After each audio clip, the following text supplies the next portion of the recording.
Olá, pessoal, de volta com o Semicast. E aí, Ricardo, como é que você está? Tudo em paz, Carlinhos, tudo bem? Bom? Ricardo, hoje a gente está trazendo aqui o deputado estadual Ronaldo Medeiros. Como é que vai, deputado? Tudo bem? É o único deputado do PT na Assembleia. Exatamente, o único deputado do PT. Você está bem? Tudo tranquilo? Agora bem, né? É. Com vocês aqui, vamos ver se no final eu vou estar bem assim também. Você vai estar muito melhor. Vai estar muito melhor. Deputado, acho que como a gente já explicou em outros programas, a primeira, faço uma pergunta mais provocativa, dou uma levantada, depois o Ricardo chega com... amacio. Amacia, né? As conversas todas. E eu queria saber de uma maneira muito objetiva e clara a relação do senador Renan Calheiros com o PT local. E aí você mais claro, qual a relação de poder do senador Renan Calheiros com o PT em Alagoas? Digo isso porque várias pessoas me questionam, me perguntam, nos perguntam, conversam com a gente. Se provocam, né? E a gente está tendo a oportunidade agora de perguntar ao senhor. Uma relação da política, né? Nós fazemos parte do mesmo campo político. Mas essa relação na política manda quem pode e obedece quem tem juízo? Não, nós temos uma relação na eleição do presidente Lula, da Dilma, todas as eleições, nós estamos no mesmo palanque. Nós fazemos parte hoje do governo do MDB Paulo Dantas, ocupamos 2 secretarias no governo. O MDB está no governo do presidente Lula também. Então existe uma ligação hoje muito próxima política desse campo. O Brasil hoje está dividido em campos, e praticamente são 2 campos políticos bem distintos. E nós estamos juntos nesse campo, né, que é o campo da democracia, que é o campo que quer, né, uma sociedade mais justa. Mas olha, o que resultou dessa história, e eu entendo que a provocação do Carlinhos é nesse sentido, é que o PT foi retirado a fórceps, ou a força, né, da disputa aqui em Maceió. E a gente vai vendo agora, por exemplo, a situação do tio Rafa, que é o candidato do MDB, e eu me pergunto, será que seria diferente, seria pior com o Ricardo Barbosa, se fosse o candidato dessa frente? Não necessariamente deveria ser um candidato do PT, mas se ele fosse o candidato dessa frente, não poderia estar numa situação melhor? Primeiro, o PT é um partido nacional e ele decidiu nacionalmente uma resolução que retira das cidades... Uma exigência do senador Renan Calheiros e do MDB nacional. Das cidades acima de 100 mil eleitores, como Arapiraca e Maceió, quem decide é a direção nacional. Por que isso? Porque em algumas cidades também o MDB fez gestos também nacionalmente, né? Então, quando um partido retira das 2 maiores cidades... Onde, numa capital, o MDB cedeu a candidatura para o PT? Cidades importantes em São Paulo, assim, houveram negociações, não é? Nada que diga assim, vamos trocar Alagoas por outra cidade, ou trocar Maceió por outra cidade, né? Então... eu acho que isso é da política, né? Nós temos que ou o partido, né, aqui aprende, ou nós construímos nomes também. Nós temos que ter nomes. Peraí, acho que é importante você dizer. Aprende o quê? O que é que você aprende, acha que o PT ainda não aprendeu? Nós temos que aprender a colocar os nossos quadros também em cargos, em secretarias. Nós temos que trazer quadros... Você não disse que são 2 secretarias? E dar visibilidade a quadros, né? No caso, você disse 2 quadros diferentes do que estão lá.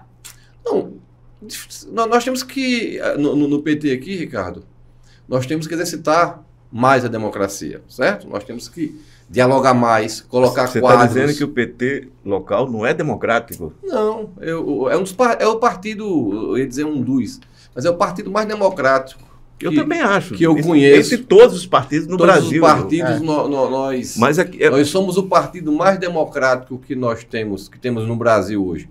Para o ano vai ter eleição, por exemplo, né? A gente chama de PED, que é o processo de eleição interno. E quem é que vota? O meu voto vale igual ao do Lula, que vale igual a um filiado de Arapiraca, de Paricônia, de Delmiro Gouveia. Então, é nessa democracia, e quando existe essa democracia, claro, fica mais fácil de você identificar posicionamentos dentro do partido. Mas, antes que você me pergunte, eu vou te responder aqui. Que bom. Eu vou te responder aqui. O Paulão, por exemplo, a sociedade que eu quero, a Alagoas que eu quero, é igual a dele. Nós podemos tomar caminhos diferentes. O cara pode ir para Recife pelo litoral ou pode querer ir para Recife pela BR. Mas nós queremos chegar lá. né? E é um partido que propicia isso, é um partido que propicia que haja discussão. Eu me sinto muito bem dentro do partido, tendo essas discussões internas, né? Tendo esses debates internos, porque eu acho que todo mundo cresce com esses debates. A oportunidade no partido, não quero criticar outro, mas diferentemente de outros partidos, né, que ou tem donos, ou os debates, eles não existem, eles são... Mas foi o centralismo democrático eles que determinou, né, que o PT de Maceió fosse excluído da eleição majoritária, né? Não, eu não me sinto, Ricardo, excluído, eu me sinto dentro da campanha. Mas o PT lançou um candidato a prefeito. E lançou, inclusive, com um candidato a vice também, né? As propostas que o Rafael defende, eu as defendo em qualquer local. Assim, as propostas que hoje a gente vem dialogando, até porque existe muita... Nacionalmente, o grupo do MDB apoia o presidente Lula. Vota nas propostas do presidente Lula. Então, mesmo em São Paulo, né? Eu não tenho nenhum... São Paulo, capital, o candidato é do MDB e é bolsonarista roxo, né? Sim, isso aí são lances, nuances, né, de cidades do Brasil. Mas ele está falando da maior capital do Brasil, né? O MDB é bolsonarista na maior capital do Brasil. E lá, lá tem a Marta, tem um Boulos, né? Sim. Que o Boulos também não é do PT. Mas é um quadro progressista da vida toda. É um quadro nacional que eu tenho certeza que vai ser uma eleição assim, muito disputada e nós estamos muito bem, né, nessa caminhada em São Paulo, que é um espelho para o Brasil. Pois é, tomara. Mas vamos lá. O Carlinhos fez uma pergunta, eu acho que é importante voltar a ela, que é a história dos secretários, né?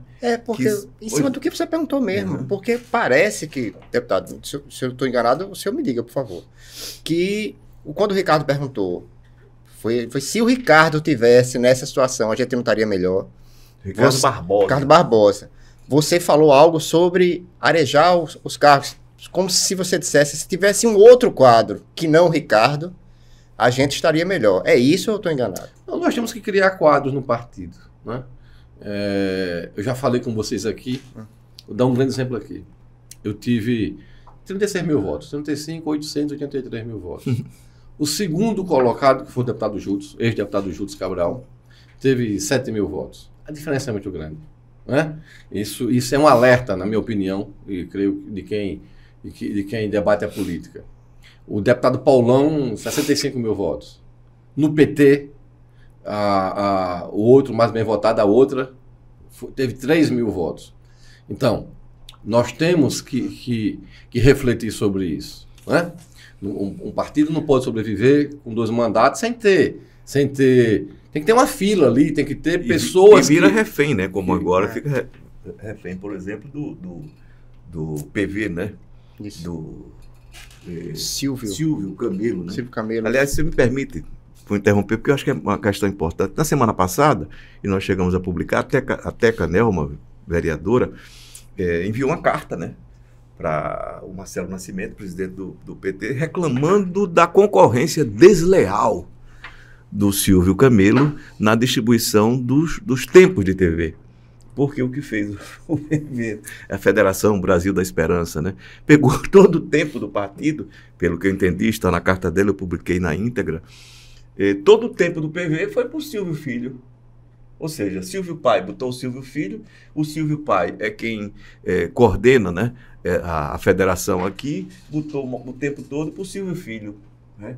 E os candidatos do PT ficaram com o tempo fracionado, que seria, imagina-se, também o mesmo tempo o Silvio Filho. Essa situação de refém do PT, até para o PV, que é um partido naníquo, aliás, sem identidade ideológica nenhuma. O PV não é nada aqui em Alagoas.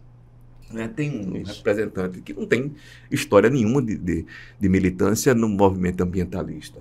Né?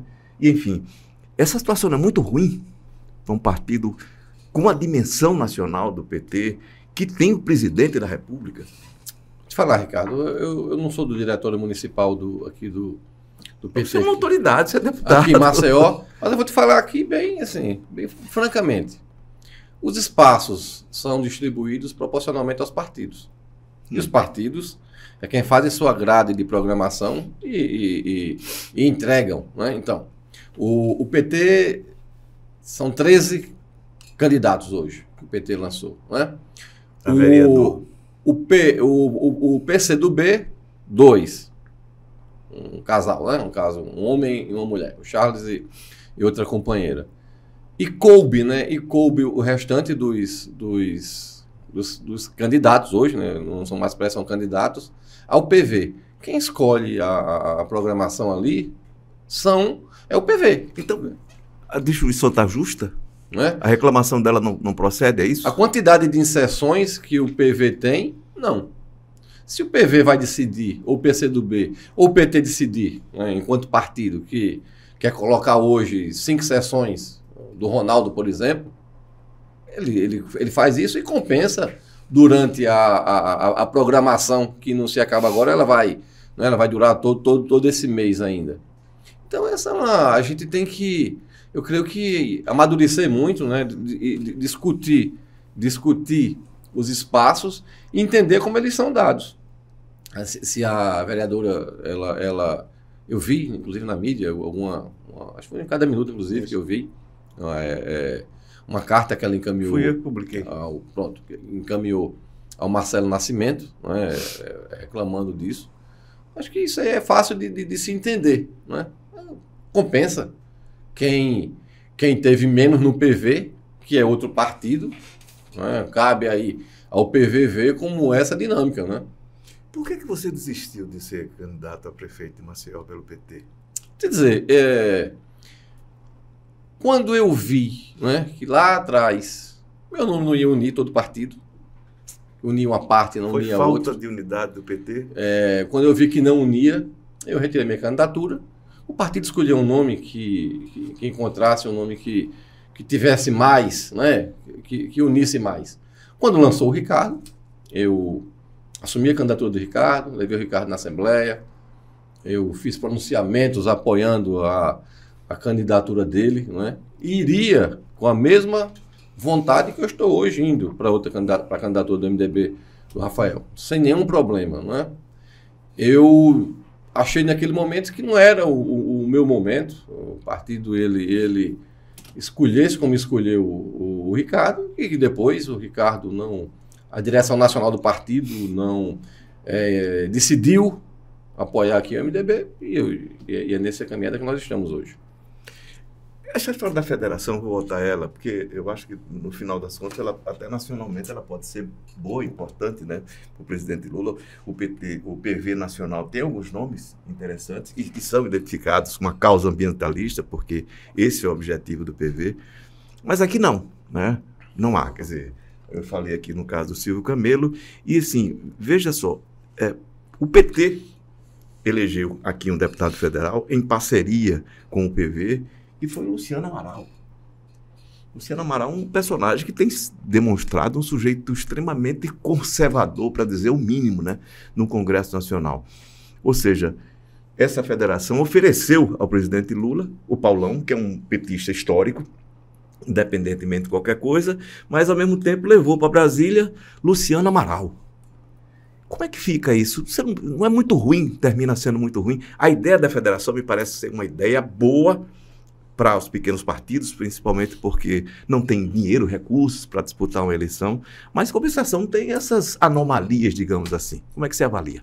Ricardo, se você analisar, eu te garanto que mais de 90% das votações do Luciano tem sido com o governo, não é? Com o governo do presidente Lula. É importante, nós temos aqui, e nós temos do outro lado, outros candidatos que, de certeza, 100% contra. Então, analisar a tua pergunta, assim, eu encaro como naturalidade, né? Acho que o processo político eleitoral no Brasil, a gente falava aqui sobre São Paulo, esse último debate de São Paulo, que assim, a gente cita porque... É chocante.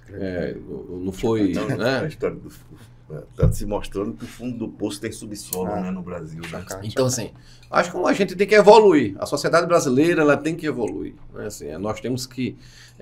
isso que eu estou vendo hoje, que a gente vê, não é política mais. Né? Assim, nós já saímos desse campo, estamos bem distantes. Né? Essa extrema-direita hoje no Brasil, não diria nem extrema-direita, porque a gente nem sabe nem qualificar o que é. Né? E que ela vem com o Bolsonaro. Ressentido também, né? Que ela vem com o Bolsonaro, ela está trazendo, né, a marginalidade para a política. Isso né? Criminalidade A comum. criminalidade, a marginalidade, e você perde o debate. Você vai debater em São Paulo, devia ali, trânsito, habitação, não é o que aquilo ali? Mas você vê que está indo para outro caminho. Ah. E assim, e não tem outro caminho, Ricardo, não tem outra narrativa. Eu dizia isso em casa para minha esposa, eu falo para as pessoas que trabalham comigo no gabinete.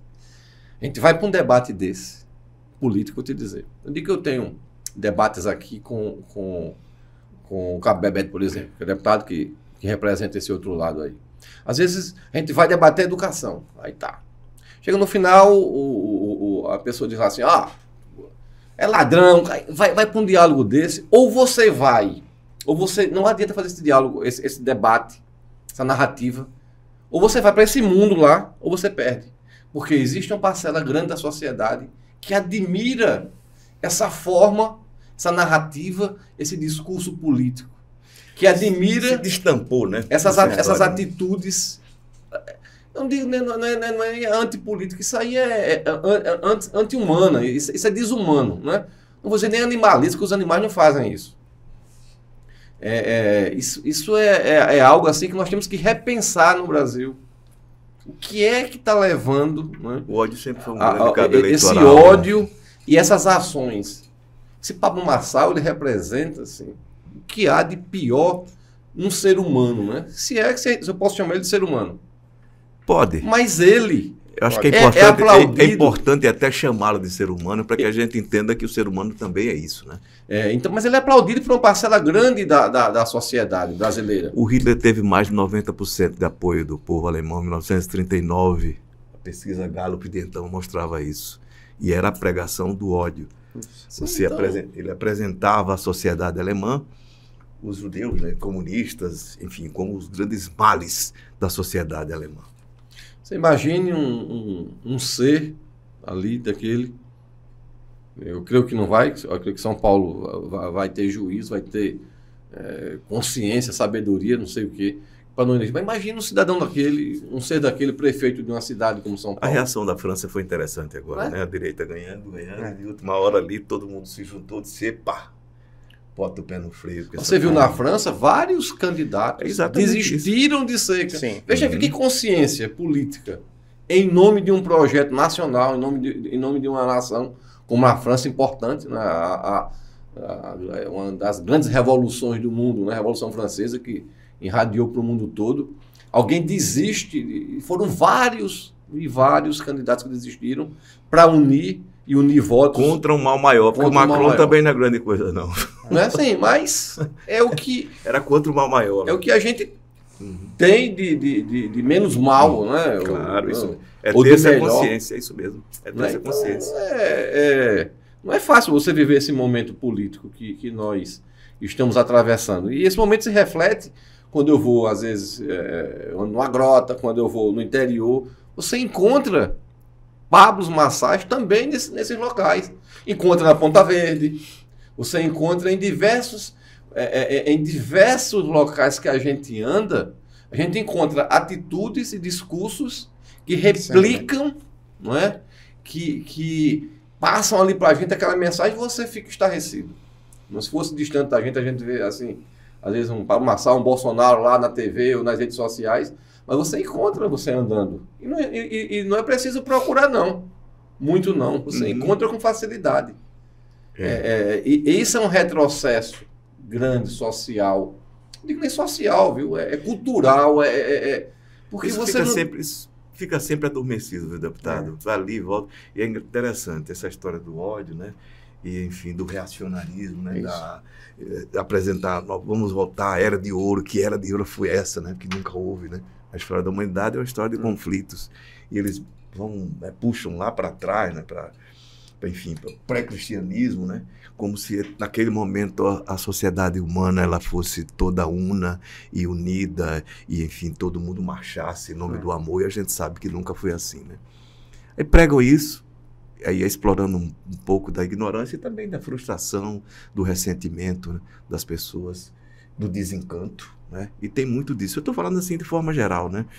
Mas, enfim, isso sempre vai estar ali, adormecido. alguém vai puxar e vai levar, dependendo muito do momento da humanidade, que esse momento está muito claro. Eu atribuo muito, é uma opinião minha, enfim, pelas coisas que eu já li, às redes sociais. As redes sociais deu voz, né? O Carlinhos tem uma frase boa sobre isso, você abriu o esgoto da humanidade. Abriu. Deu voz, e hoje você vê celebridades, eu boto entre aspas aqui, vamos aspiar, pessoas que são celebridades, eu não gosto de seguir esse pessoal, e quando aparece alguma coisa eu bloqueio, às vezes aparece porque... Você está falando dos influencers, né? Sim, você vê, se você espremer ali, a maioria, né?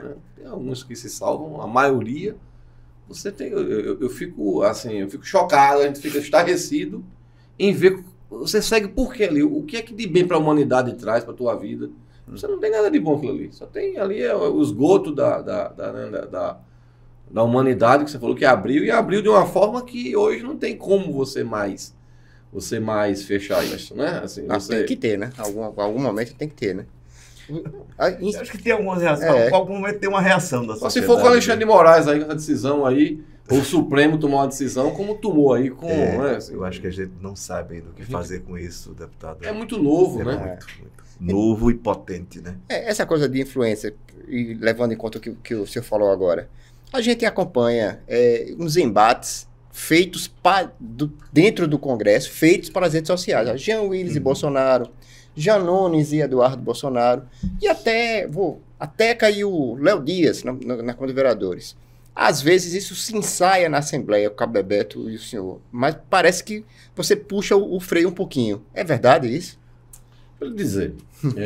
Você não vai pro bate-boca, é isso que ele quer. Eu vou. Porque se for bate-boca, fica muito ruim, né? Você é pequeno na casa. Mas, às vezes, você tem que ser duro também do outro lado, né? Você não pode deixar aquela narrativa prevalecer. Você não pode deixar uma narrativa... Onde eu vi o debate, assim, eu fiquei estarrecido, mas algumas partes ali, infelizmente, eram necessárias fazer. Porque se deixa só um ali, né? Um candidato marginal ali, ele atacar, ele xingar... candidato marginal ou marginal candidato? E os dois ali, né? Ali se confundem ali as relações humanas com as relações políticas criminosas, que são perigosas. Então, assim, na Assembleia, a casa, apesar da sua diversidade, a gente tem assim dialogado muito, né? Para não haver agressões pessoais, para não haver agressões, assim, a instituição parlamento, a gente tem dialogado muito sobre isso, né? Para a gente ter um limite. Que eu acho que essa autorregulamentação, esse pensar... É educação, né? Ter educação. A gente não deve avançar. Deixa eu fazer a pergunta, já que o Carlinhos fez essa provocação. E realmente, tem esses embates seus com o deputado Cabo Bebeto. Mas é só você contra ele. E é interessante porque todos da Assembleia ali, imagina-se que sejam na corrente, não é, pró-governo Lula, apesar de ser armamentista, você não é, né? Diga-se passagem, eu sei que você não é. Mas ali ninguém se mete naquela história, deixa você ir para lá, se vire lá com o Cabo Bebeto. É isso mesmo? Você não se sente muito sozinho, não? Olha, sim, nessa agenda progressista? Na Assembleia, eu coloco o meu ponto de vista e do outro lado, assim, quem tem respondido, né, é o Cabo Bebeto, tem respondido quem tem ido para o embate político, né? Fica ali, no geral, ficamos nós dois. Tem até uma frente MST lá.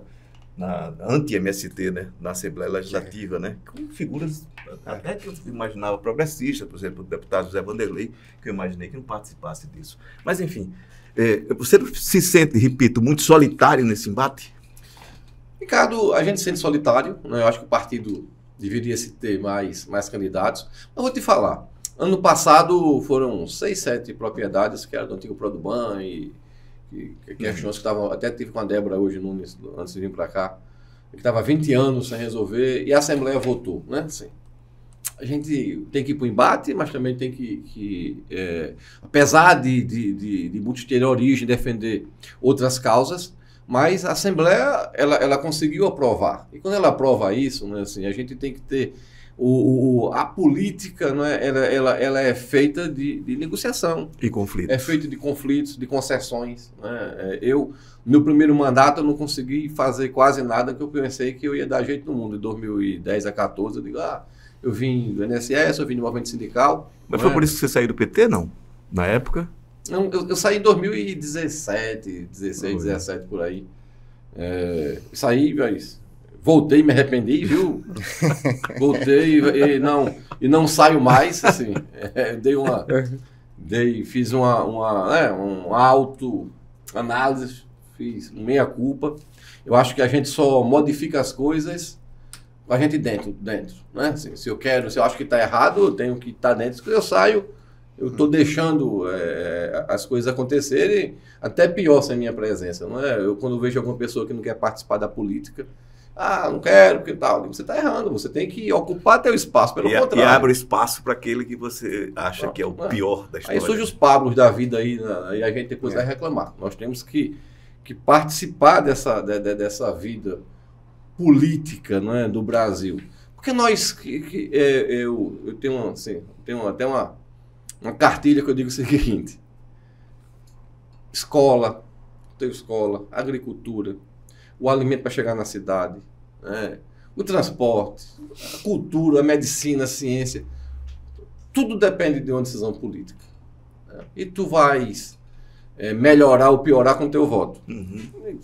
Também, né? Com tua atuação política. Se você se omite disso, você termina alguém querendo fazer, e é assim mesmo, não existe espaço vazio. Isso. Nem na política, nem em local nenhum. Então, a sociedade, ela vai ter o parlamento que ela vota, e se ela vota porque ela acha que merece aquele parlamento, né? Ela vai ter as instituições públicas, né? Que às vezes as pessoas atacam algumas instituições, mas tudo é construído com voto, né? Os tribunais, o Supremo, o presidente que indica, mas é o Senado que sabatina, ele tem o poder de negar. E o mais democrático de todos os poderes vai ser sempre o legislativo, né? Perfeito. É muito mais retrato da sociedade. E é o que apanha mais, né? Assim, por ele estar tão próximo da sociedade. Porque é mais vulnerável, mais aberto, né? Mais aberto, ao embate, mais diverso. Né? Então... Tem alguns deputados que não, quer dizer, não só aqui no estado de Alagoas, né? Que é mais complicado. Então, essa história de CACs, eu acho uma preocupação para mim, né? Esses defensores de CAC, de armamento, o cara acha que o sujeito que anda com a arma que é bom, que é macho, que é valente, né? É uma valentia dessa turma. A gente entrevistou o Max Beltrão, o último entrevistado. O Max Beltrão disse: eu sou a favor da arma, do armamento, O senhor é contra, né? Sim. Eu não defendo CACs, né? Eu digo sempre, os países onde a polícia anda desarmada são os países menos, quase não existe violência, assim. Então, se armamento, se poder bélico desse segurança, Israel não estava passando, nem o Oriente Médio ali passando pelo que está passando. Né? Os Estados Unidos, né, são um maior exemplo disso. Sim, né? Então, nós temos que discutir a sociedade de outra forma, outra visão, discutir políticas públicas, né? Mas aí tem a democracia, cada um pensa e age e faz, né? Como... Mas não existe democracia na bala, né? Não. Você é candidato a presidente do PT no próximo ano, deputado? Eu faço parte de um grupo político, né? Que nós estamos estruturando, digo nós, porque é um grupo grande, um grupo que tem hoje grandes nomes da política de Alagoas, da esquerda, não é? Não sei se serei eu, mas a intenção desse grupo político é, no próximo ano, disputar as eleições internas do Partido dos Trabalhadores. Nós entendemos que o grupo atual, não é? Nada contra, são companheiros e companheiras, mas estão aí há 40 anos, 30 anos que estão no poder. A gente defende essa alternância. A alternância ela é sempre boa, a alternância política, né? E nós estamos discutindo, ampliando essa discussão, para no próximo ano hoje estar envolvido mais nas campanhas políticas, porque essa eleição de agora, a política, eu digo assim, essa dinâmica política já antecipou 2026, assim, o que está sendo jogado agora, né, 2026, acabou essa eleição, a gente vamos continuar, né? A gente continua ainda assim, em paralelo, mas focando mais na eleição, nas eleições municipais. 2026, você é candidato a deputado federal? Hoje, não. Eu não sou candidato a deputado federal. Por quê? Eu vou te falar. A última eleição, nós dependemos de gestos de outros partidos, de gestos externos para podermos eleger um deputado federal. Né? A gente sozinho, o PT, ele não tinha quadros que tivesse voto para eleger um deputado federal. E hoje tem? Né? E hoje continua sem uma avaliação muito franca, não vou aqui. Né? Hoje nós não temos ainda quadros que venham para o partido, que estão no partido hoje para fazer 160 mil votos. Né? Então, eu não vou entrar numa aventura, dizer que eu sou pré-candidato a deputado federal, sem ter a mínima condição, hoje. Então, eu sou um possível pré-candidato, né, à reeleição. A realidade, ela é essa. Né? Qualquer outra análise, ela não, na minha visão, ela não condiz com a realidade. Né? Nós temos, eu creio que, não é o PT, né? A gente fala do PT, que o PT aqui em Alagoas, no Brasil, é o partido assim, da esquerda que mais aparece, que mais tem deputados. É o maior deputado. É o maior partido de esquerda, do né? país. Eu vi ali o ex-governador, que é senador, né? Líder do governo no Senado da Bahia, o Jacques Wagner, falando: nós temos que voltar às origens do partido. Né? Ele discursa sempre. É um quadro interessante, né? Jacques Wagner é um quadro Perfeito. grande, né? Nós temos que voltar aos movimentos estudantis, nós temos que voltar às comunidades, que foi assim que a gente cresceu. Nasceu, né? O PT nasceu daí. Nasceu dessa base aí e cresceu com muita solidez. Né? Então, nós temos que voltar, ou a gente volta, ou a gente não continua a caminhada. Né? Porque o Lula sai da política, eu saio, o Paulão sai, e qual o legado nós vamos deixar? Né? Eu acho que eu tenho uma visão que o homem público ele mede a ação dele com o que ele deixou de legado. Né? O que você deixou de legado aqui? Em qualquer canto, na tua empresa, na escola, como professor, humano, né? como ser humano. Né? Então, ser humano é assim. Eu sou um possível pré-candidato a deputado estadual. E como é que você vê a candidatura do deputado Paulão ao Senado? Que ele lançou isso aqui no CNCast, que é candidato ao Senado. Você acha que é uma oportunidade do PT disputar uma eleição majoritária?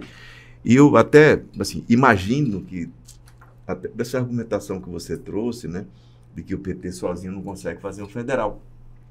Mas pode eleger um senador. Você concorda com isso? Vou te falar, Ricardo. Eu concordo com você, mas vou te falar aqui. O meu pré-candidato a prefeito era o Paulão.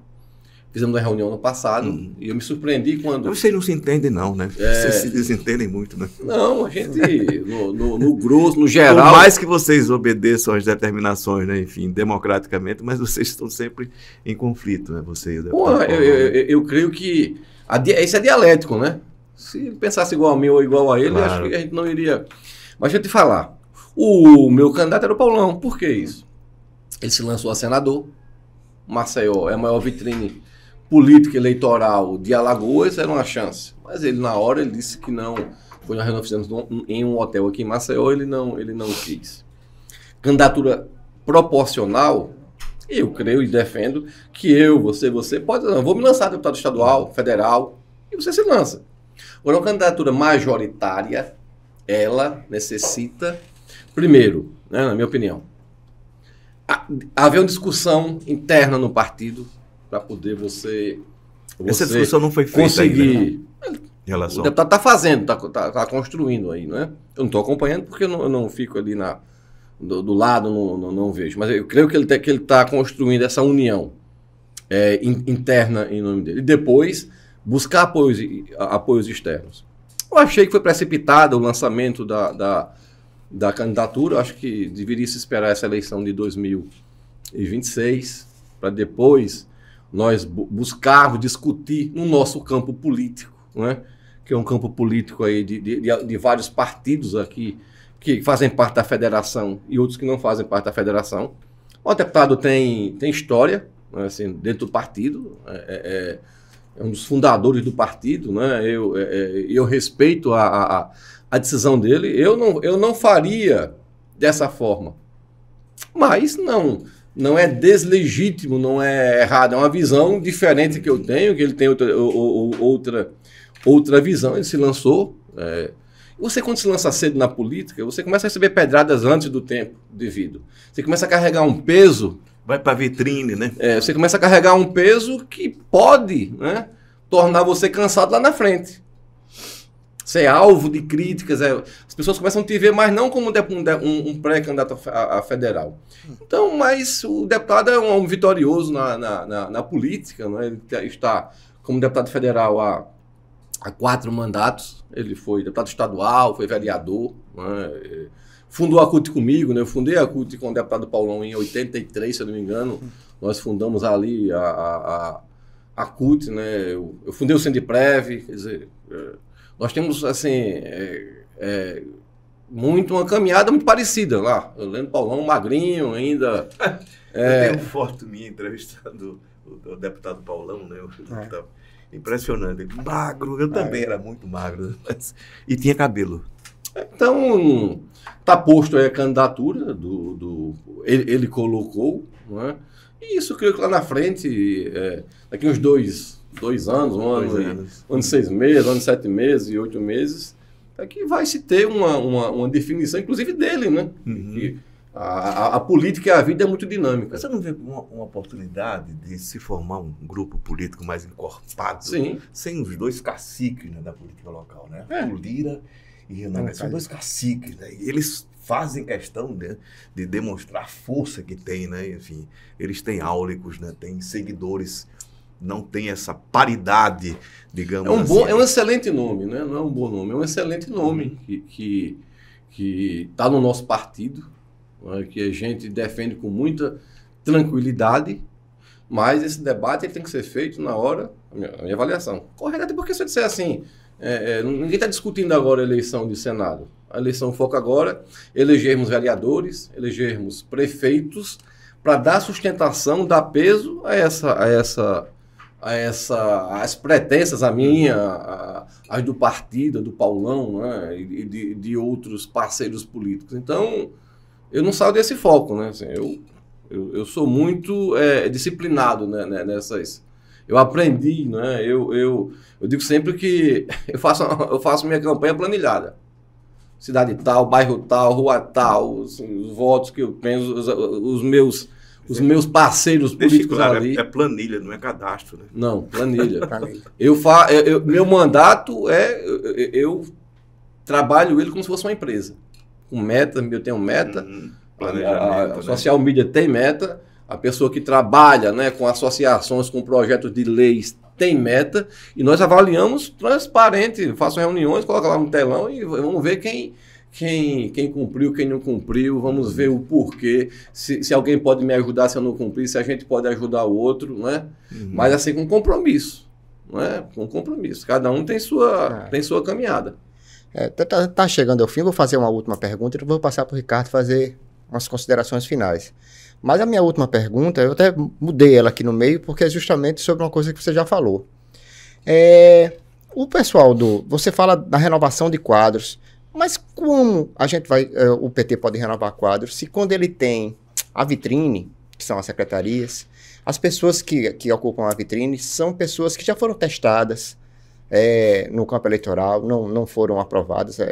Gente, vocês têm... outras pastas também. Você tem a carteira de meio ambiente, no momento da Braskem agora, e o titular é mais lembrado pela viagem que fez a Portugal com a família do que a atuação contra a Braskem. Aquele carrinho que ele andou lá com...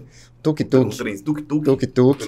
E a Maria, que é uma ótima pessoa, mas é assessora do Paulão. Não seria interessante pegar essas pessoas que têm pelo menos uma provável densidade eleitoral futura e colocar elas na vitrine?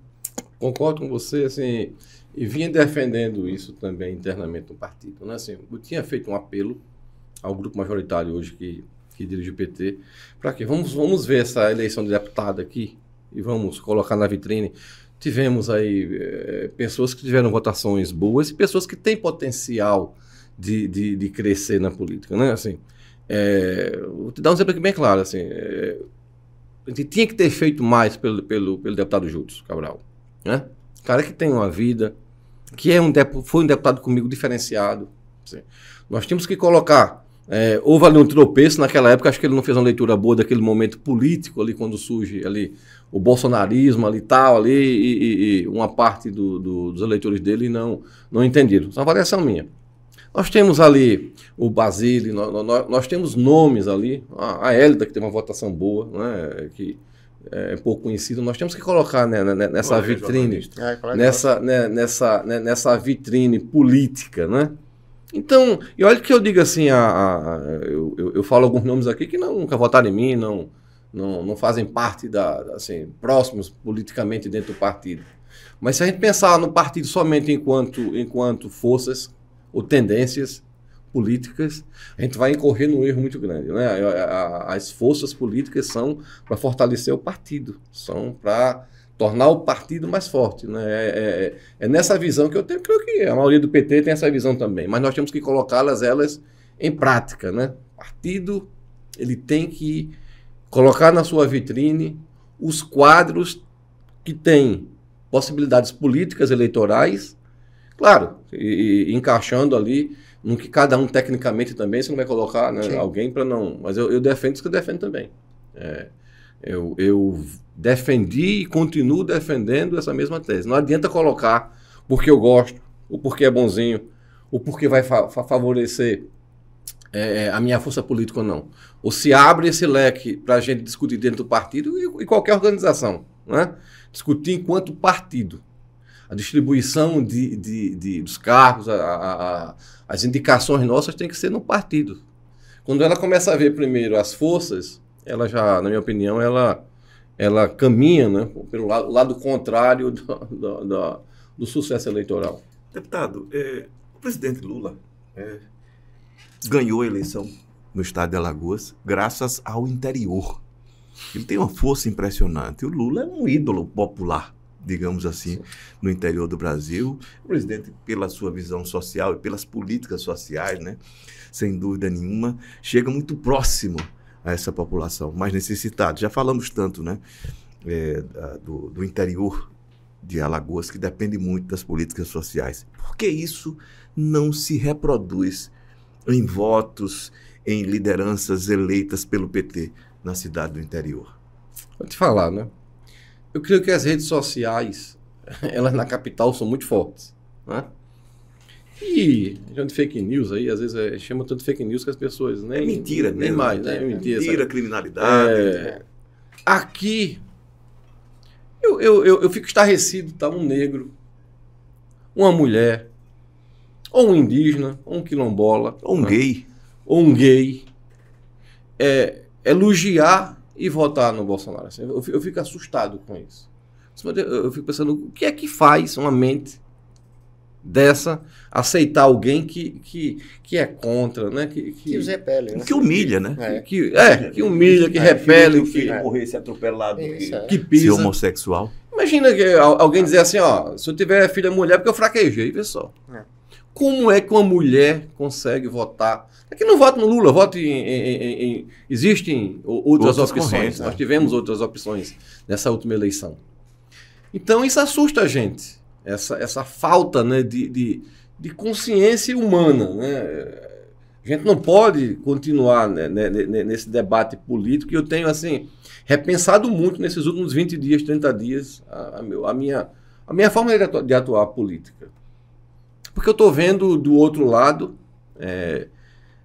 eu ficar alegre. E ontem eu digo assim, não é alegre, eu ficar assim, digo, porra, que resposta boa ali. Alguns foram duros também, do nosso campo, tiveram que ser. Mas se você não faz aquilo que está ali, você é engolido. Porque o que sai para essa parcela da sociedade, o que vale, parece, é o que foi posto ali. Você conseguir equilibrar o jogo por baixo. Você tem que ir para o submundo para poder equilibrar um debate. Não é que aquilo ali ontem foi baixar o nível para poder chegar ao mesmo nível do personagem. Para poder equilibrar. A janonização. ou então para você poder sobreviver politicamente, senão você, é como a gente fala na política, é tratorado, você é pisado, né, cara? Já falamos aqui, o PT tem um deputado federal que é o mais progressista da bancada federal de Alagoas. Você é o deputado estadual mais progressista da Assembleia, são 27. É uma desproporção grande, não é não? Sim. 1 para 9 e 1 para 27. Perfeito, né? Por isso que nós temos que ter um projeto político assim, aqui em Alagoas. Nem ser progressista é entendido a essa altura como uma coisa, uma qualidade. Para mim é, mas para boa parte da sociedade não é. Né? Não é? Porque chamam de... eu estava vendo na minha rede social, você é comunista, você... Tá, as pessoas hoje, né, esse negócio de comunista, essa pauta de costumes, de pauta de religião, né?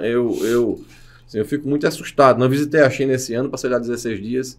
Eu fui em diversos templos budistas e não budistas em igreja lá. Agora, tem igreja, tem budismo, tem várias instituições religiosas. Mas a igreja lá é igreja, não entra na política, não. O cara não vai lá levar Bolsonaro... O Estado é laico. Lá, é laico. A religião é religião, a política é a política, então assim... Às vezes falam dessa questão muitos não conhecem, da não liberdade na China, mas o que tem no Brasil aqui hoje, quem está vendo... A China nunca conheceu o que a gente chama aqui no Ocidente de liberdade. Na história da China não existe esse período histórico de liberdade. Essa é uma frase muito interessante, porque é uma complexidade, né, que a gente não alcança. É uma frase, não me lembro de quem, se você passa uma semana na China, você quer escrever um livro. Se você passa um mês na China, você quer escrever um artigo. Se você passa um ano na China, você não quer escrever mais nada. Porque quanto mais você se aprofunda, menos entende. É muita complexidade. É uma sociedade milenar que nunca conheceu isso que as pessoas cobram. É uma ditadura na China. Quando a China foi democrata, do ponto de vista do Ocidente? Nunca.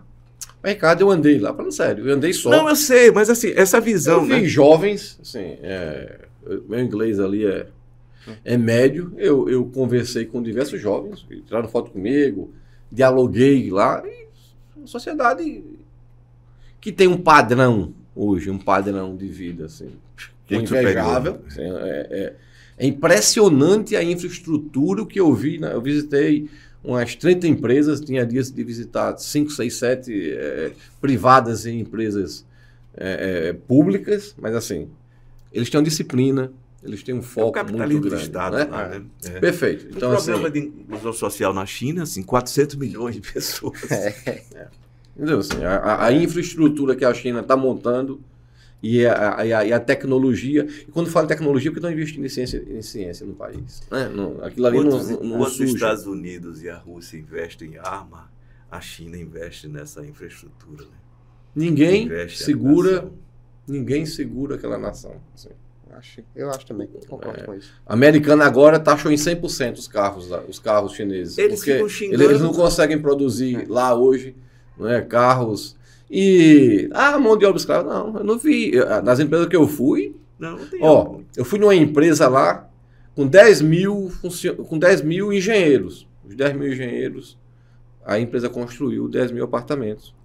Apartamentos eu conheci. Apartamentos ao lado da empresa. Eu passei, Ricardo, aqui, eu passei numa obra, eu vi fazendo estação do metrô, praça. Isso aqui é o quê? Não. Estamos fazendo primeiro saneamento, estação do metrô, as praças, para depois construir as moradias. Veja que coisa contrária. Planejada, né? Ao que a gente ainda encontra aqui no Brasil. Né? Eles constroem primeiro a infraestrutura. E depois eles constroem as moradias ali com tudo. Então, escolas antes. Muito, né, o salário é pequeno, mas só que o cara não paga a educação. Não paga saúde. Então, esses serviços básicos, eles dispõem de tudo, né?